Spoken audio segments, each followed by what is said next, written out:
It is a constitutional crime. The one thing that startles me even today is when I look at the numbers and I say that every second child under the age of 3 is undernourished. It just doesn't make sense. There's a huge middle class apathy in India. People don't really understand that there is so much child malnutrition. Their lives are very, very different from the children who are malnourished. It would seem that they don't care. Across India, 25 million children suffer from starvation. It's a bigger problem here than sub-Saharan Africa. Many families depend on food handouts from a welfare system which critics say is plagued by mismanagement and corruption. I'm Drew Ambrose. On this edition of 101 East, we ask, why are thousands of Indian children dying from hunger?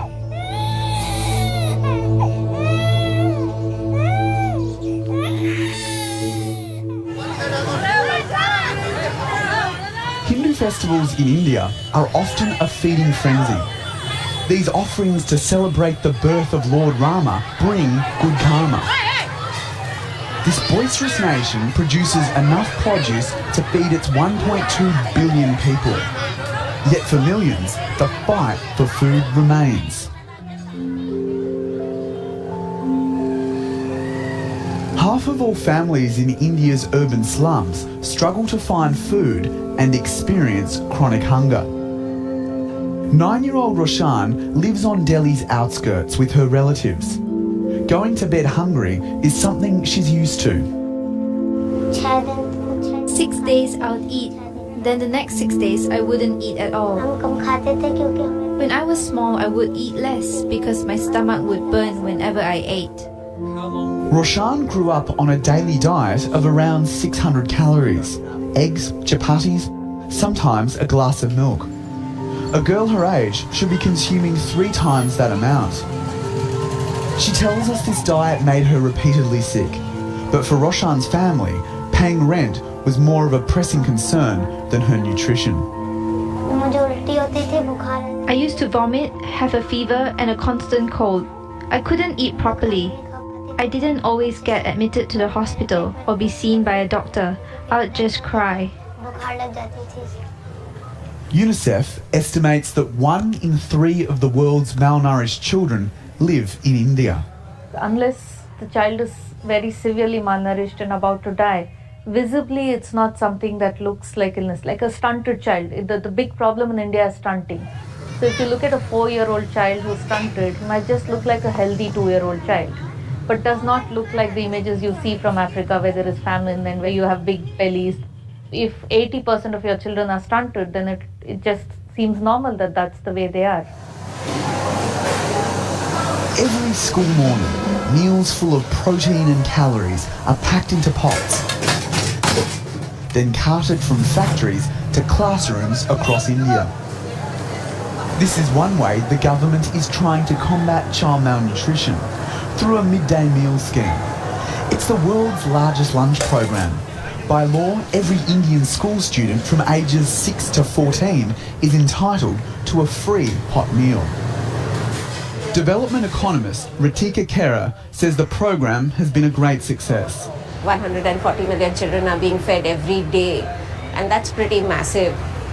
The other thing with respect to the food schemes that are geared towards children is that they don't differentiate between rich and poor, and they're supposed to be for everyone. But the 50-year-old program is far from perfect. Roshan says she and other children don't eat the meals. School meals are not good because we find worms and insects in them, and those portions are not even replaced. We are made to eat what's served. If someone gets a worm or insects in their food and doesn't want to eat it, then he or she must show it to the teacher. But the teachers end up shouting at children for that. And that upsets the kids and they end up leaving school.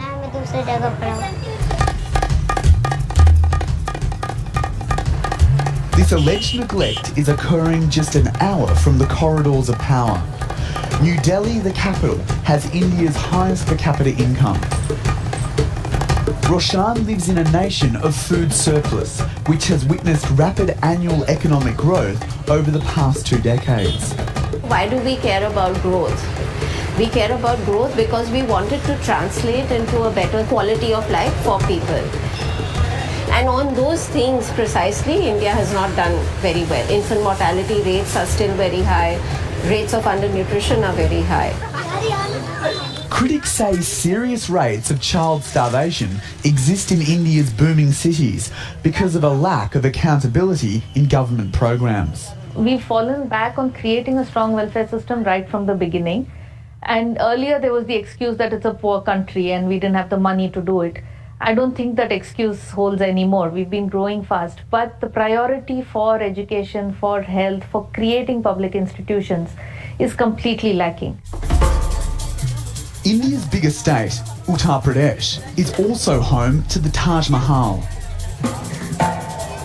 But in 400 slums around the nation's biggest icon, half the children under 2 are underweight.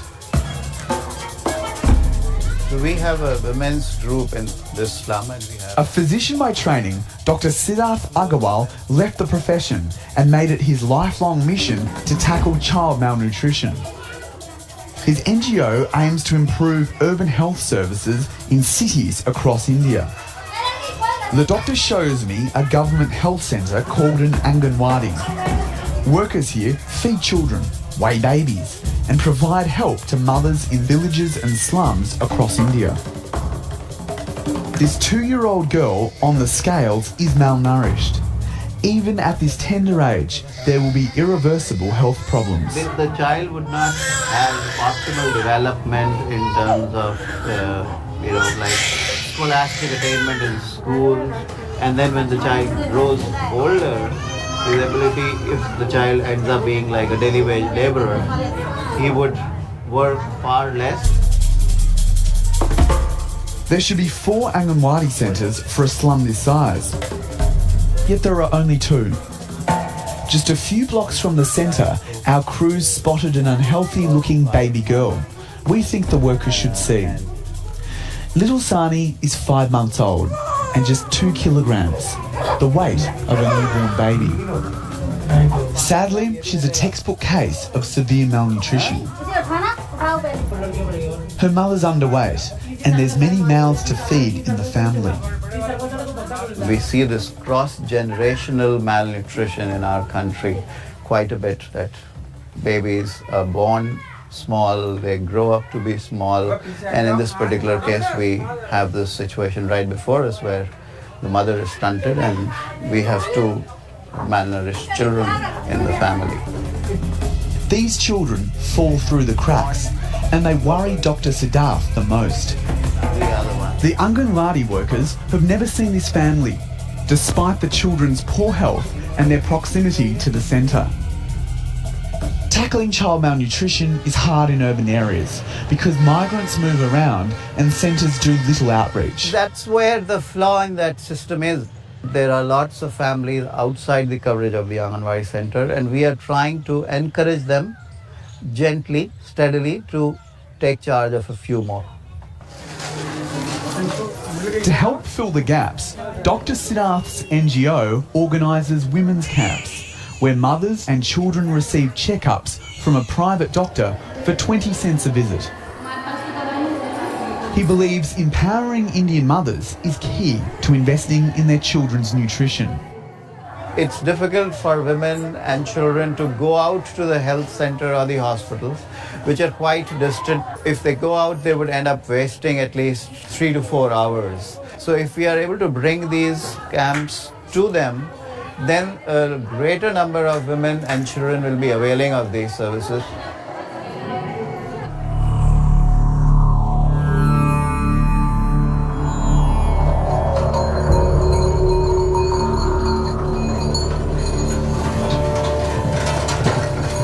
In India's rural provinces, families struggle for assistance and infant mortality is amongst the worst in the world. Here in Madhya Pradesh, lower caste and tribal groups suffer the most. Starvation in this province has been described as extremely alarming by the Global Hunger Index. The worst number in sub-Saharan Africa of malnutrition is 24%. In Madhya Pradesh, we have 60% children malnourished, which is highest in the world. Legal advocate Sachin Jain works with NGOs here to raise awareness of food security. He blames government neglect for chronic hunger and starvation deaths here. Many villagers survive by eating grass and roots. This family resorts to eating seeds collected from cow manure. And they just wash the cow dung and get these seeds out of it. And they are breaking these seeds, and the smaller seed is eaten by the children here. And you can imagine by seeing this situation that how serious the issue of childhood hunger in this particular community is. And because they are forced to see, they can't find these seeds fresh in the forest. So it's very much an act of desperation in some respect. Definitely, and definitely I am sure our government officers must not be aware about this thing. In this small district, 900 children have died from malnutrition. I don't know how the kids here shrivel up and die. They just do. There's nothing in our house. We're poor. We live hand to mouth. Prembati collects herbs from the forest and sells them to feed her children. Women here always work immediately after childbirth. When her infant son Parma was dying last June, she did what she could.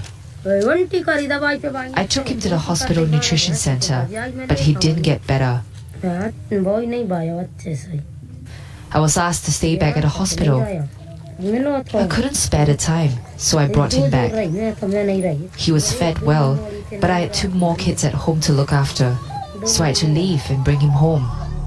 Prembati has given birth to 7 children. 3 have died from severe malnutrition. Now her younger son, Rajkumar, is in poor condition, and she's worried she could lose him too. I want to admit him to the hospital, but I can't. My husband is away at the moment, so there's no way I can do anything about it. Severely malnourished children are given this facility. Prembati's son should be in this hospital nutrition centre, but it's a 90-minute drive from the village. That's time and money she can't afford. Despite malnutrition's severe grip on Madhya Pradesh, other states have more centres. John Kingsley is the head district officer. He says 70% of children improve when they stay at this centre for 2 weeks. We are providing advanced, quick medical facilities as far as possible in all the villages. We are in our district. We have employed more than 50 ambulances. With hospitals hard to reach, families rely on Anganwadi centres for supplementary meals like cereals and milk. We get nothing. What milk? We don't get any. Government officials make a record of handouts that don't even reach us. They give something, but write something else. They clearly fill their own pockets. Or we get our packets of wheat once a week. Nothing else really. Prembati's neighbour Sushila also lost a baby to malnutrition. The Anganwadi is supposed to provide her daily rations because she's 8 months pregnant. I don't even know what handouts they have at the centre. No one ever informs us about anything. Anganwadi Centre has 40... Sachin and I visit the local Anganwadi centre, which is manned by just one woman. She tells us she hasn't received any training or equipment, so the centre remains shut. Growth monitoring is a very integral part of to assess the level of malnutrition. There is no Salter scale, there is no weighing scale, there is no growth chart available here. She should be providing hot cooked meal to the children, but she is only receiving some packaged food here. It's a complete mess actually. The worker also says she hasn't been paid in months. The salary thing, what you talked about, it's transferred to their account. Maybe she must not have opened her account. Our Anganwadi centers are working very well and we have a closed system of monitoring.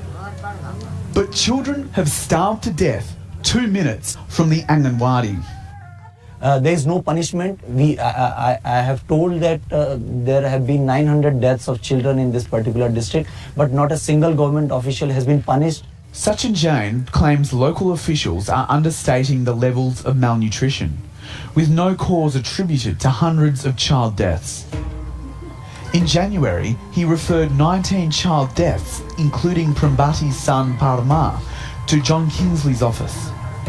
The response was that 12 of the children, including Parma, died of malaria or other causes, not malnutrition. Government has been in denial mode for last 12 years. They just don't consider children are dying because of malnutrition. But we have been putting all these data in front of them that even if children in Madhya Pradesh are dying because of diarrhea, malnutrition is an underlying cause of all these deaths.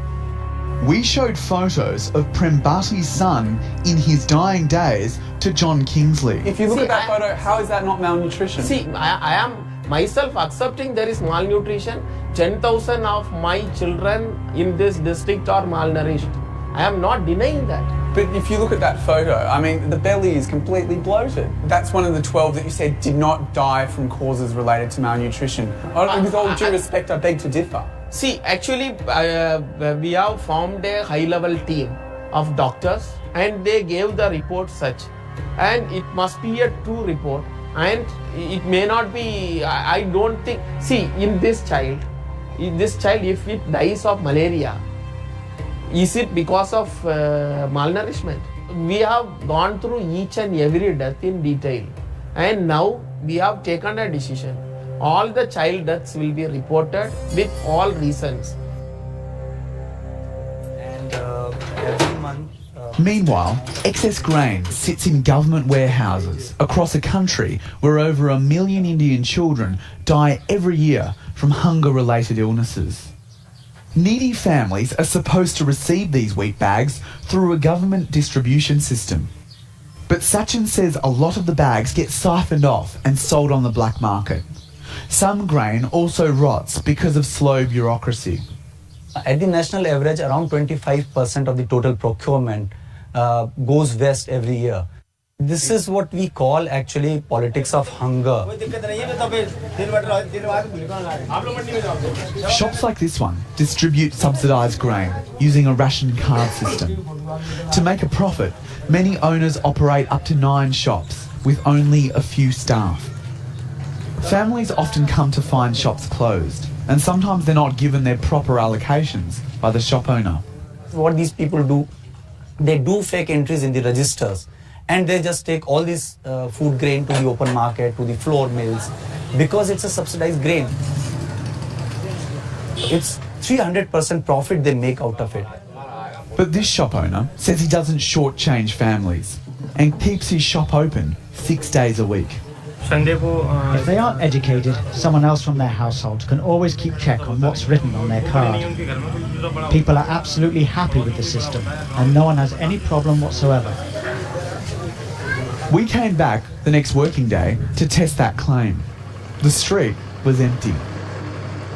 As you can see, the lock completely shut. All the shutters are down. And when we arrived, there was one man at this door over here, and he basically couldn't tell us whether the shop was open for business. He's since scarpered around the corner, and all that's really left is the scales on the front porch. We're soon surrounded by angry local villagers who call the shopkeeper a liar and say the shop is only open once a month, leading to huge queues of desperate locals snapping up the grains. To improve accountability, some states are considering cash transfers or biometric cards. If you start cash transfers, we have a patriarchal society. If you give money to a family, you never know how it is being used. Back in Uttar Pradesh, impoverished families don't have the documents required to get their ration entitlements. This squatter settlement is home to a few hundred children. But families here have been issued cards which say they live above the poverty line, which means they must buy grains at market price. The authorities are very strict about the poverty line and very conservative, in a way stingy, in giving out below poverty line cards. So there is a truth which we see before us, and there is this paper which we see before us and which does not match. Dr. Siddharth says the poverty line isn't measured properly, and entire slums are invisible to authorities. He estimates 35 million Indians are not identified correctly, inviting further corruption. It is an opening for the dealer to sell in the black market. There is no accountability, there's nobody keeping track. The dealerships are given based on local power politics. But all of these can be corrected if there is a will to correct them. India wants to solve these problems with a $20 billion food security bill, which will guarantee subsidised wheat and rice prices for 2/3 of the population. Critics say there's not enough farm supply, and the fiscal deficit is too large to introduce such a scheme. Others argue the bill doesn't go far enough, saying discounted food should be a universal entitlement. In rural areas, the reason why I think it's important is that actually the undeserving households, the sort of resources and the energy that goes into identifying these people doesn't necessarily justify the cause.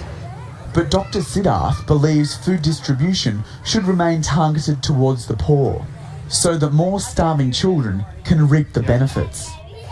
I think there is going to be a very large proportion of the population which does not need any food subsidy. You will end up having people who have access to food subsidy, will purchase food grains from this universal food distribution system, and then use it to supply some industry or supply someone else at a higher cost.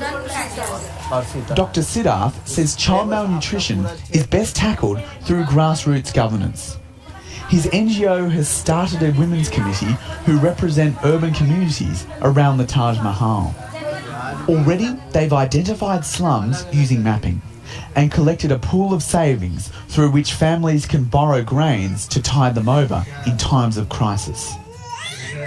If we do not think of empowering the disenfranchised populations, then we are basically ignoring them.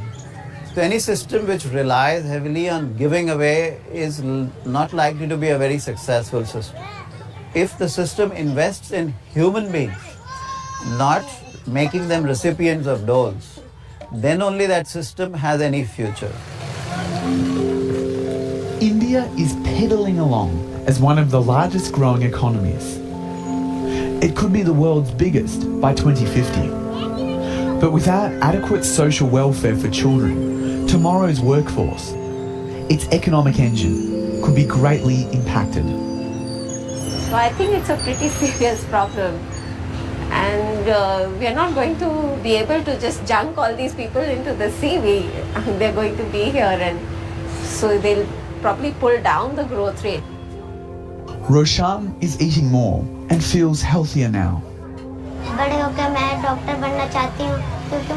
I like to grow up to become a doctor so I can attend to sick patients and help them get better. I'll give children biscuits and people's families would be happy. And I'll tell everyone what they can and shouldn't eat. Then if they listen to me, it's a good thing. In a country where the sky's the limit, it's a dream that could change the future of kids who've endured hunger like Roshan. Despite a strong economy and a comprehensive welfare system,